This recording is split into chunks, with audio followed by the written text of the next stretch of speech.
وقال النبي صلى الله عليه وآله وسلم الدعاء مخ العبادة صدق الله وصدق رسوله النبي الكريم.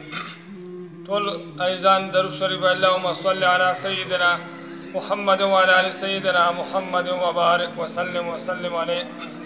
أيزان حدیث شریف کی راغلی چې دا دعا دا د عبادت مغز دی، لہذا منگا تاسو لپکار چې عباداتو کو کموس کو که تلاوت کو که وظائف کو نیک اعمال چې څومره وکړو د هغې نه بس دعا پکار د الله تعالی خامخا د مؤمن دعا قبلوي.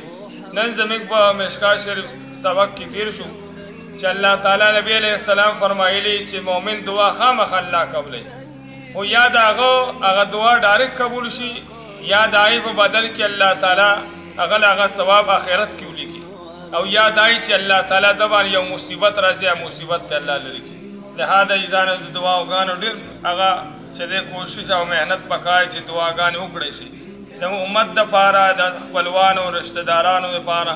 او بیا دکه شانتې چې دی دعا لکه موسی علیه السلام او هارون علیه السلام دعا کړې 40 کاله هغې کې تیر شو د هغې فرعون د هلاکت. 40 کاله بعد بیا تفسیرو لیکلی چې د هغه هلاکت راغلی د فرعون او د موسی علیه السلام دعا قبوله شوې ده. دعاګانې په حدیث کې راغلي چې د 5 کسانو دعاګانې الله خامخا قبلوي.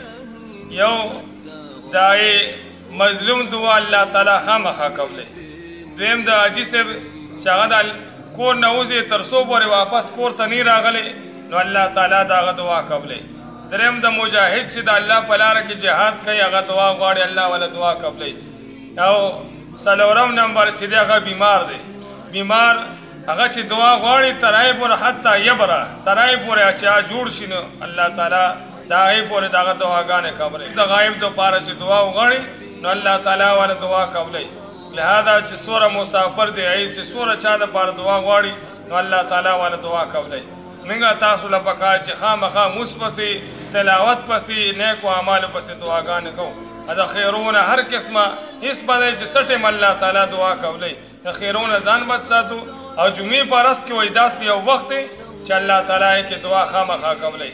پکار دا یې چې موږ جمعې په ورځ باندې خاص کر بیا د مازدیګر جمعې باندې الله تعالی دعاګانې قبلوي. الله تعالی د عمل کولو توفیق راکړي. خاص کر بیا د روزهدار دعا الله تعالی خامخا قبلوي. الله تعالی موږ ته دعاګانو کولو او د هغې اهتمام کول الله موږ له توفیق راکړي. د حرام مال نه د حرام کارونه ګناهونو نه الله موږ بچو ساتي.